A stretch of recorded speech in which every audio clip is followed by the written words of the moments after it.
I'm gonna assume you made it to my channel today because you played Kingdom Come Deliverance 2, you went through the tutorials, you went out into the open world, and you got your ass absolutely kicked by a bunch of bandits. In this game, the combat is pretty complex, there's a lot to know, and it plays quite a bit different than most other RPGs that you've played. There's three main components here to the combat. That's your skill as a player, your character Henry's skill and is in his levels and experience, and of course the gear that you use. So today I have some combat tips for you guys that's going to get you destroying those bandit camps with no problems. Let's hop in. Before we even start talking about gameplay, we have to set ourselves up for success, and we do that in our settings. Hit escape, go to the settings, and take your field of view slider over here all the way up. This is going to vastly increase your ability to keep enemies on your screen, and those 2 or 3 against 1 fights that are just so hard to keep your camera over on multiple enemies are going to seem a lot easier as you have much better vision now.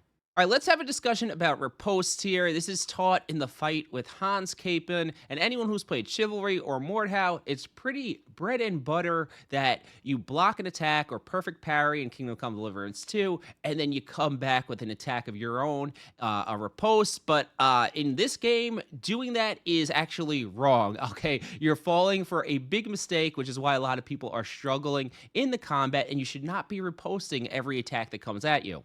What happens when you perfect parry and then riposte is your character Henry is super low level starting the game out. He has all the endurance of someone who smokes multiple packs of cigarettes a day. And when you get stuck in these battles with NPCs where you're just riposting each other's attacks over and over again, you wind up running out of stamina before the enemy does. And ripostes are kind of a lower percentage strike in this game. So you're draining your stamina bar and doing no damage. So you need to stop riposting every attack. A much better strategy is just perfect blocking and then waiting and trying to attack from one of the angles where your enemy is not holding their blade, or using a technique called feinting to fake that you're going to attack where they are holding their blade and then switching it at the last second to another strike. So let's talk about feints and choosing our attack direction a little bit. In Kingdom Come Deliverance 2, you can see where your enemy is holding their blade, which means they want to attack or they want to block from that direction. So us being smart gamers, we see this, we recognize this, and we want to attack from a direction that they're not holding their blade because you have an increased chance of actually hitting them.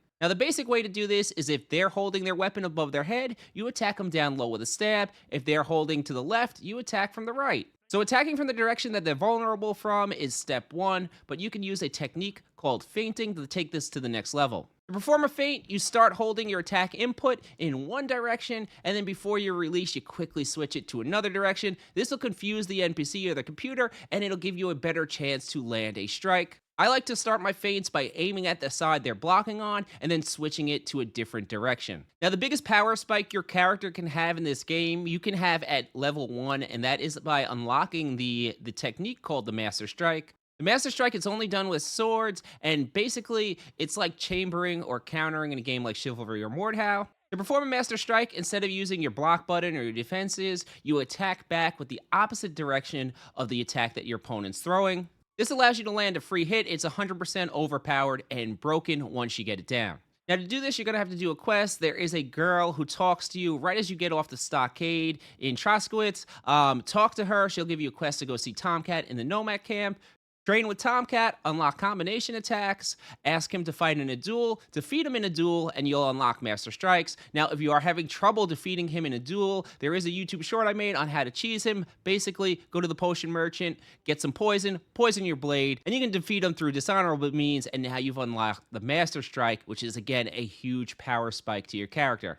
And now unlocking Master Strikes is great, but unless you're proficient at using them, it's not really going to do you a lot of good. So here's how we practice. Go back to Tomcat, ask him to practice. You'll use training swords. You can either just attack him, or you can do a full-fledged fight. You use your chat and commands to set this up. Taking some time to just work on your defense and practice your Master Strikes with Tomcat is extremely beneficial. One, because you'll actually get the skill as a player of learning to Master Strike and getting proficient at it. And 2, your character will level up as you're doing this. And this brings up to my next tip, which is getting our character overpowered by leveling him up or power leveling.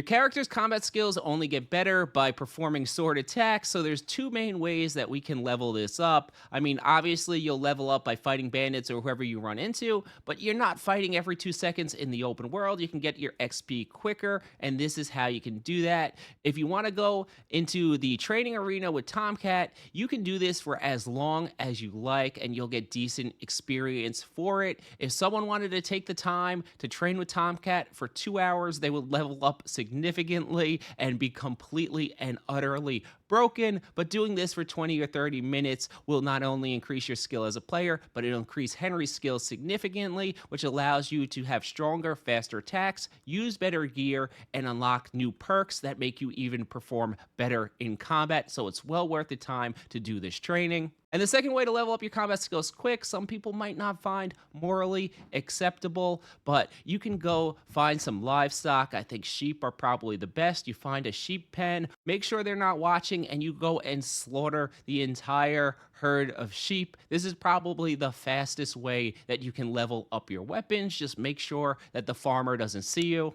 And you can rinse and repeat this as the sheep will respawn every few days. Now, character skill and all that matters, but having good gear also helps us out. I like to tell people to go to the bandit camp here on the map, wait till midnight or after, knock out the guard or the bandit while he's sleeping. You can take his key and you can steal his really good starter armor. So now that you're going to be a little bit more protected and efficient, he also has a really nice sword. Now, once you have some decent gear, it's important to understand how gear works in Kingdom Come Deliverance 2. Even though you have health bars and all of that stuff, you're going to notice you have a lot of different armor pieces on your character, as do your enemies. And these armor pieces are going to work pretty region specific. So if someone's not wearing a helmet, they're going to take full damage to the head. And how I like to explain this is kind of, all right, if someone is fully clad in armor, you want to kind of focus fire one area of their body down whenever you can, because the more you land on a part of armor, the more damage it becomes.